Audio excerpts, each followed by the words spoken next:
Kada je riječ o studentima koji slušaju kolegij engleski jezik pri odjelu kulture i turizam Sveučilišta Juraj Dobrila u Puli, zapravo postoje dva načina, odnosno dva pristupa Jamesu Joyceu. Ona je jedan prepoznatljiviji, logičniji i nekako najčešći je dakle, da se pristupa Joyceu sa aspekta znanja. Znanje je u ovom slučaju kao logo, odnosno reklama. U današnje vrijeme reklama je možda jedina paradigma koja je zaista univerzalna i prepoznatljiva. Tu je Joyce, dakle, logo, odnosno brand samoga grada Pule koji služi kao prepoznatljiva paradigma ili nekakav simbol u nekakvom ekonomskom, tržišnom, kulturološkom, turističkom i sličnom smislu. Međutim, znanje kao spoznaje u klasičnom prosvjetiteljskom smislu i James Joyce jedan je sasvim drugi, mogli bismo čak reći, antropološki pristup. Ovdje je važno napomenuti da studenti koji dolaze studirati u Pulu velikim brojem dolaze iz drugih dijelova Hrvatske, isto kao i neki profesori, i na neki način određuje ih jedna situacija koja nam je ostavština Jamesa Joycea, a to je susret stranca, odnosno domaćina, došljaka i onog sa kime se došljak u nove kulturološke situacije prepoznaje. U globalnoj komunikaciji mi prepoznajemo engleski jezik kao medijsku globalnu lingua francu. Poštujući engleski jezik, poznavajući engleski jezik i koristeći se njime, mi u stvari pratimo pravila igre. A pravila igre su sljedeća. Na globalnu prepoznatljivost utječe engleski jezik, odnosno on je uvjet za jednu globalnu recepciju, odnosno pod navodnim znakovima čitljivost.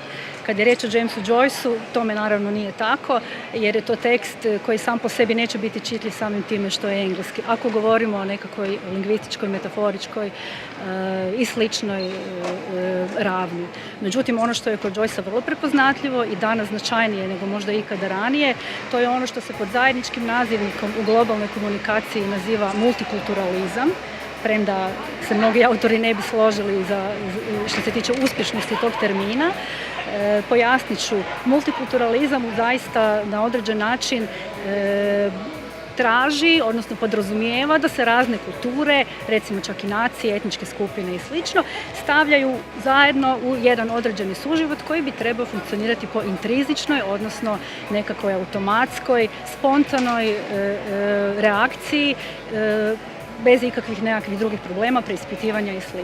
James Joyce je već davnih dana prepoznao da tome nije tako, da je ta granica multikulturalnosti zaista poprilično zamučena i da u toj međuigri i u jednom kontinuitetu stranca, dakle došljaka, drugog, domaćina, univerzalnog drugog, kako god želite, mi zapravo moramo ostvariti jedan interkulturalni dijalog. Taj interkulturalni dijalog specifičan je i za grad Pulu.